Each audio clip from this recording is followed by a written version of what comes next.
소유자가 아닌 위탁자가 임차인과 전 월세 계약을 체결하면서 문제가 많이 발생을 할 수가 있어요. 임차인 입장에서는 실질적인 소유자라고 주장하는 위탁자와 계약을 체결을 했는데 대내외적인 소유자인 신탁회사가 알지 못하고 동의받지 않은 채 계약을 체결했다가 명도소송을 당하거나 아니면 보증금을 반환받지 못하는 경우가 생길 수 있기 때문입니다.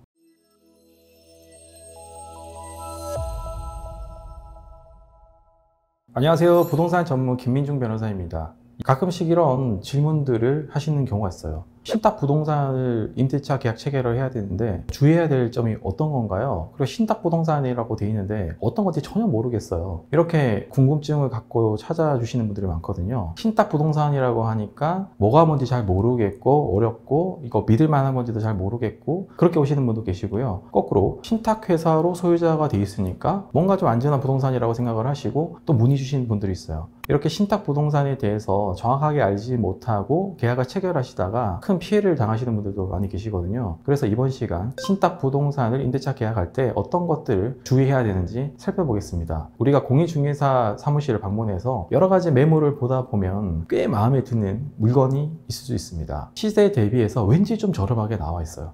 한 2천, 3천원 저렴하게 나와 있습니다. 왜냐하면 신탁 부동산이기 때문에 그래요. 아무 이유 없이 저렴하게 나올 이유가 없어요. 뭔가 문제가 있기 때문에 저렴하게 나온 것은 아닌가? 이렇게 한 번쯤 의심할 필요가 있습니다. 그래서 내가 공인중개사의 말을 듣고 보여주는 집을 봤는데 컨디션도 괜찮고 뭔가 조금 더 저렴하게 나와 있고 이 건물이 딱입니다. 그런데 등기부를 확인해 보니까 이제 신탁회사로 되어 있는 것이죠. 이런 경우에 어떻게 주의해야 되는지 살펴보겠습니다. 부동산 신탁은 보통 담보신탁으로 되는데요. 담보신탁이 계약 체결되면서 부동산의 소유자는 신탁회사가 됩니다. 그리고 그 신탁에 따른 우선수익자는 보통 돈을 빌려준 대출기관이 됩니다. 신탁계약은요, 우선 위탁자와 수탁자 간에 신탁 계약을 하게 돼요.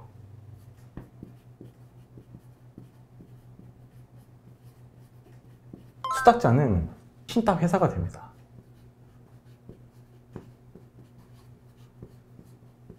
이렇게 위탁자와 수탁자가 신탁 계약을 체결하면서 해당 부동산의 소유자가 수탁자가 되는 것입니다. 이렇게 위탁자와 수탁자가 신탁 계약을 체결하면요, 대내외적으로 소유자는 이렇게 수탁자, 신탁회사가 됩니다. 그런데 이런 신탁 부동산에 대해서 위탁자가 임대인이라고 하면서 내가 실질적인 소유자라고 하면서 임차인과 전세 계약을 체결하는 경우가 있거든요.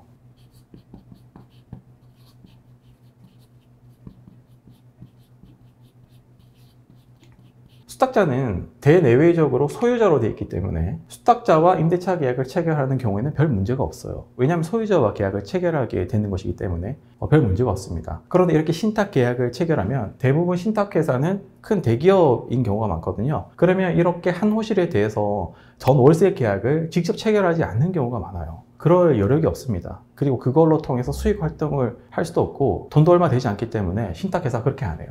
그러면 위탁자와 수탁자가 계약한 이 신탁 계약에 따르면 이 호실에 대해서 임대차 계약을 체결할 때 누가 어떤 권리를 갖고 있고 보증금을 받고 월세를 받을 그 권한을 누구한테 줄 것인지에 대한 내용도 기재를 하거든요. 그게 바로 신탁 계약서에 기재가 되어 있습니다. 그래서 대내외적인 소유자는 이렇게 수탁자인 신탁회사인데 소유자가 아닌 위탁자가 임차인과 전 월세 계약을 체결하면서 문제가 많이 발생을 할 수가 있어요.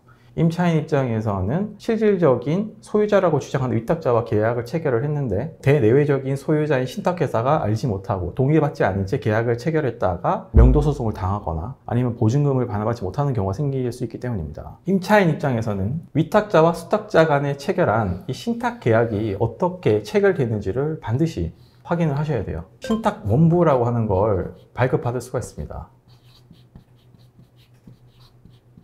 신탁 원부라고 하는 것은 위탁자와 수탁자 간에 계약한 그 신탁 관계가 어떻게 되어 있는지 확인할 수 있는 서류인데 공개되어 있거든요. 그래서 우리가 발품을 파시면 신탁 원부를 확인할 수가 있어요. 신탁 원부에 보면 신탁 계약서라고 하는 게 있습니다.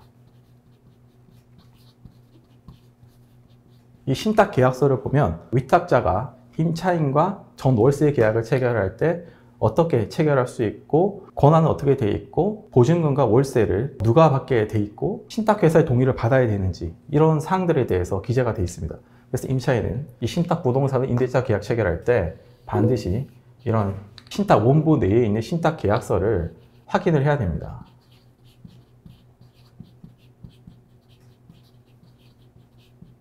위 신탁계약서에 보면 임대차 계약에 대해서는 위탁자가 하기로 하고 그 경우 반드시 수탁자의 동의를 받아야 한다. 이런 식으로 기재가 돼 있어요. 그리고 임대차 보증금은 위탁자가 받기로 하고 월세도 위탁자가 받기로 한다. 그렇게 기재가 돼 있을 수도 있고 아니면 보증금과 월세는 반드시 신탁회사, 수탁자의 계좌에 입금해야 한다. 그렇게 규정이 되어 있는 경우도 있어요. 그래서 그 신탁계약서 내용을 보고 그대로 계약을 체결하고 돈을 입금을 해주시면 됩니다. 결론적으로 말씀드리면 가장 중요한 것은 위탁자가 임차인과 전월세 계약을 체결을 하는데 이 신탁계약, 신탁원부상에 있는 신탁계약서에 임대차 계약에 대해서 위탁자가 권리가 있는지 그리고 전월세, 보증금, 그리고 월세에 대해서 수령 권한이 위탁자에게 있는지 수탁자에게 있는지 그리고 수탁자의 동의를 받아야 되는지 꼭 확인을 하셔야 된다는 겁니다. 그리고 신탁부동산에 대해서 전월세 계약을 체결을 하실 때 가능하면 공인중개사를 끼고 거래를 하시는 것이 좋아요. 이렇게 신탁계약서를 체결하면 신탁원부를 확인을 해야 되잖아요. 그런데 일반인들이 신탁원부를 발급받거나 확인하는 것이 쉽지 않을 수도 있어요. 신탁부동산이 뭔지도 모르는데 이 계약서를 보고 권리관계를 파악하는 게 쉽지 않을 수 있습니다. 그래서 공인중개사의 중개하에 체결을 해서 공인중개사한테 요청을 하세요. 신탁원부 발급 부탁드립니다. 신탁계약서 확인 부탁드립니다. 이렇게 전월세 계약을 체결할 때 신탁원부에 있는 신탁계약서를 확인해야 된다고 하는데 그 내용을 보여주세요. 그리고 설명을 해주세요. 이렇게 이야기를 하면 공인중개사가 발급해서 설명을 해줄 거예요. 공인중개사가 신탁부동산을 계약 체결할 때 이런 신탁계약에 대한 내용을 고지하고 설명할 의무가 있게 되어 있습니다. 대법원 판례에 따르면 이런 신탁부동산에 대해서 임대차 계약을 체결할 때 신탁관계에 대해서 정확히 설명하지 않고 고지하지 않고 계약 체결한 공인중개사에게 손해배상을 인정한 사례가 있어요. 그리고 공인중개사가 계약을 체결할 때 공제보험을 들어서 계약을 체결하게 되거든요. 그래서 만약에 중개사고가 발생하면 한국공인중개사협회나 서울보증보험에 보험금을 청구할 수 있어요.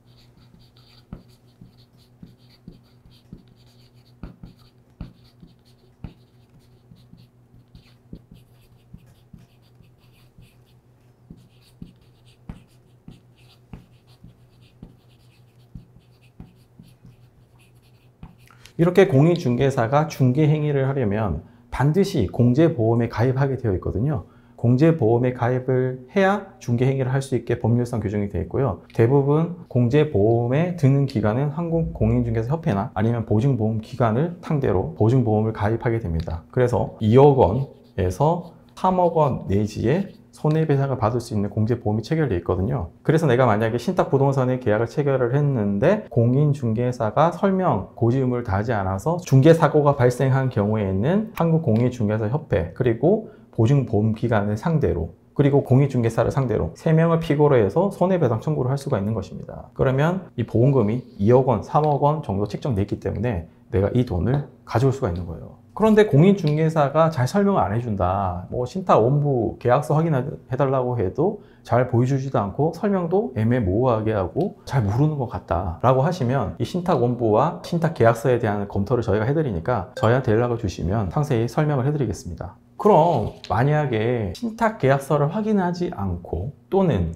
수탁자의 동의를 받지 않고 계약을 체결하면 어떻게 되느냐. 보통 이렇게 계약 체결하고 오셔서 문제가 터져서 오시는 분들이 많거든요. 그러면 우리가 신탁계약서에 보통 수탁자의 동의를 받아야 된다고 돼 있어요. 그런데 수탁자, 이 신탁에서 동의받지 않고 위탁자가 임차인과 만약에 전월세 계약을 체결했다면 그건 이제 권한이 없는 자가 전월세 계약을 체결한 것처럼 돼요. 그러면 권한이 없는 위탁자와 임차인이 체결한 이 전월세 계약은 효력은 있지만 이 전월세 계약을 제3자인 신탁회사한테 주장을 못할 수가 있어요. 항변을 못할 수가 있습니다.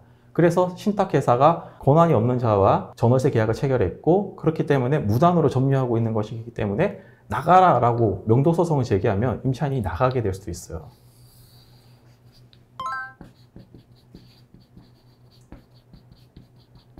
왜냐하면 신탁계약서에 따르면 전월세 계약은 수탁자인 신탁회사의 동의를 받고 계약을 체결하게 되어 있는데 신탁자의 동의 없이 만약에 전월세 계약을 체결했다면 이제 무단점유하고 있는 것이기 때문에 임차인에게 명도소송을 하면서 나가라라고 할 수 있는 것이죠. 그러면 이제 퇴거당하게 됩니다. 퇴거.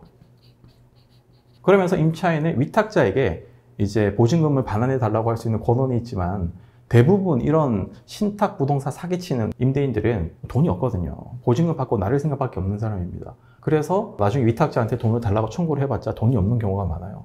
그래서 임차인이 그러면 위탁자가 돈을 쓰면 수탁자 너 신탁회사 너가 돈 달라 라고 이렇게 청구를 할 수 있는 거 아니냐 라고 생각하실 수가 있는데, 신탁 계약에 따르면 신탁사 동의 없이 전월세 계약했기 때문에 신탁회사 수탁자에게 돈을 청구할 수 없게 됩니다. 그리고 마지막으로 하나 더 주의하실 점은 이 계약을 체결을 하실 때 반드시 특약사항을 추가로 기재해 주시는 것이 좋아요.